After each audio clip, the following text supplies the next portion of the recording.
This image, generated in seconds by an AI, and this one, and this one. We're living in a world where artificial intelligence can create breathtaking art, write compelling stories, and even compose music. It feels like magic. But what if I told you that this magic might be built on a foundation of something that looks a lot like theft? The internet is buzzing with a single explosive question. Are AI companies stealing the work of human creators to power their revolutionary technology? It's a debate that has artists, authors, and even Hollywood actors in a state of abject panic. They're watching as AI models, trained on vast libraries of their work, are now generating content that mimics their unique styles, often without their permission or a single cent in compensation. This isn't just a niche tech issue. It's a battle for the future of creativity itself. We're talking about lawsuits worth trillions of dollars, involving everyone from individual artists to massive corporations like Getty Images and the New York Times. So, how did we get here? To understand the storm that's brewing, we need to look under the hood of these incredible machines and see how they actually learn. Imagine a student who could read every book in the Library of Congress, study every painting in the Louvre, and listen to every song ever recorded, all in a matter of months. That's essentially what an AI model does.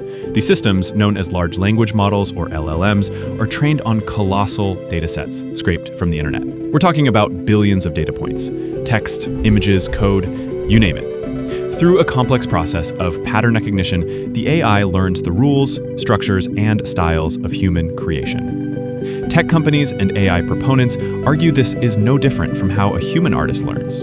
After all, every creator stands on the shoulders of giants, drawing inspiration from the works that came before them. They claim the AI isn't making a direct copy, it's learning the underlying principles to create something new and transformative. But here's the rub. That massive library of training data, it's packed with copyrighted material.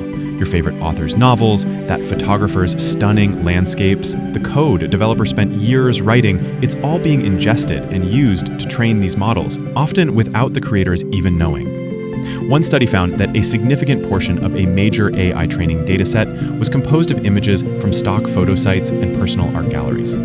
This has led many to believe this isn't learning, it's industrial-scale copyright infringement, a high-tech collage tool that's profiting from the work of others without permission. This fundamental disagreement has set the stage for a legal showdown of epic proportions. And at the center of it all is a legal concept that's being stretched to its absolute limit. In the world of copyright law, there's a doctrine called fair use. It's a crucial balancing act that allows the limited use of copyrighted material without permission for things like commentary, criticism, and research. AI companies are clinging to this concept, arguing that training their models is a transformative use. They say the AI isn't just regurgitating the data, it's using it to build something entirely new, a tool with a different purpose than the original works. And in some recent cases, judges have tentatively agreed. Rulings involving companies like Meta and Anthropic have suggested that training an AI on copyrighted books is a fair use, akin to a human writer studying literature to develop their own style. The key argument here is that the AI's output doesn't directly supplant the market for the original book. You're not going to read an AI-generated summary instead of the actual novel. But creators and rights holders are firing back with a mountain of lawsuits. High-profile authors like George R.R. Martin and John Grisham, artists like Carla Ortiz, and media giants like the New York Times and Getty Images are all suing AI developers. They argue that the transformative use claim is a smokescreen. After all, if an AI can generate an image in the style of a specific artist, isn't that directly competing with the artist's ability to sell their own work? One lawsuit from Getty Images even pointed out that an AI model was recreating its distinctive watermark on generated images, a smoking gun that suggested direct copying.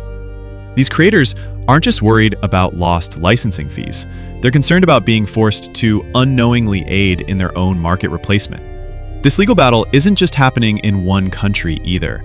The world is watching, and different nations are starting to draw their own lines in the sand. While the United States is currently a hotbed of AI litigation, the rest of the world is scrambling to figure out its own rules. There is no uniform international regulation on AI copyright, creating a confusing and often contradictory global landscape. The European Union, for example, is taking a proactive approach with its AI Act. This framework requires AI companies to be more transparent about the data they use for training, and even to respect, quote, opt-out requests from rights holders who don't want their work used. In the EU, copyright is generally reserved for human creators, meaning works generated solely by AI aren't protected.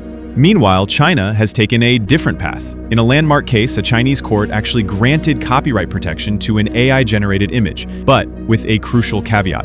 It was only because the work reflected a human's intellectual effort and creative choices in crafting the prompts. This suggests a future where the human-AI collaboration is the key to ownership. Back in the US, the Copyright Office has been clear that works without a guiding human hand cannot be copyrighted. This has created a legal gray area for creators who use AI as a tool. How much human input is enough to claim authorship? These diverging international approaches mean that the rights of creators and the responsibilities of AI developers could change dramatically depending on where you are in the world. But beyond the high-level legal theory, there's a more immediate and familiar problem that's cropping up: good old-fashioned plagiarism. In early 2023, the tech news site CNET was caught in a major controversy. It had been quietly publishing articles generated by an internal AI, initially under the vague byline CNET Money Staff. At first, the issue was a lack of transparency, and the fact that these AI-written articles were riddled with factual errors.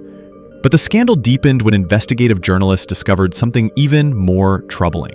The CNET AI appeared to be a serial plagiarist. An investigation by the publication Futurism found extensive evidence that the AI was lifting sentences and entire structures from articles published on other websites, including competitors like Forbes. It would take an existing article, rephrase sentences, mash them together, and pass the result off as a new piece of work. One professor who reviewed the evidence stated that if a student submitted similar work, it would definitely count as plagiarism. This case threw a harsh spotlight on a critical issue.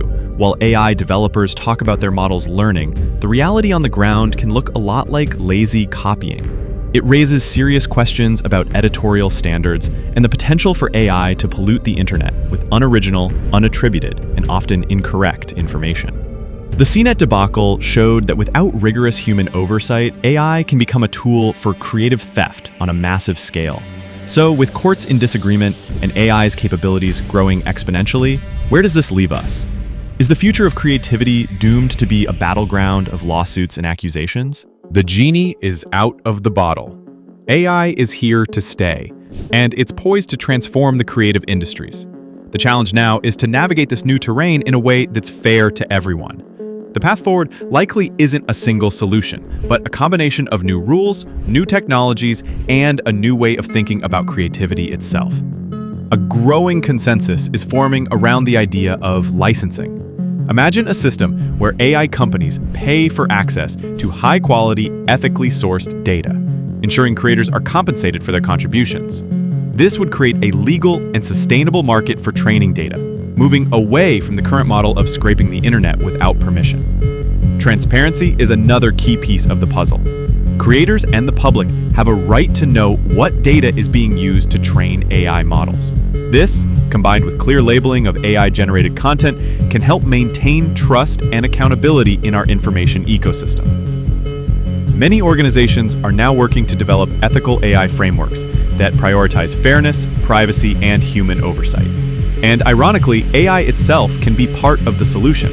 Sophisticated AI tools are being developed to detect plagiarism, even when it's been cleverly rephrased, helping to police the very technology that creates the problem. The goal isn't necessarily to stop AI, but to guide it, to build a future where AI acts as a co-creator, a tool that enhances human ingenuity rather than replaces it. A future where technology serves creativity, not the other way around. So, did AI start stealing content? The answer, as we've seen, is complicated. From a creator's perspective, seeing their liked work used without permission to train a machine that could one day make their job obsolete certainly feels like theft. From a tech perspective, it's simply the process of learning, an act they believe is protected by legal precedent. The lawsuits and legal battles are just the beginning of a much larger conversation we need to have as a society. We're being forced to redefine what we mean by art, authorship, and originality. The clash between copyright law, which was written for a pre-digital age, and the exponential growth of artificial intelligence has created a rift that we are all now tasked with bridging. The path we choose, whether it leads to widespread licensing and ethical collaboration, or a legal free-for-all, will shape not just the creative industries, but the very nature of how we create and consume information for generations to come. The future is not yet written, and the dialogue between human and machine is just getting started. If you found this deep dive insightful, consider subscribing for more videos exploring the intersection of technology and our world. Thanks for watching.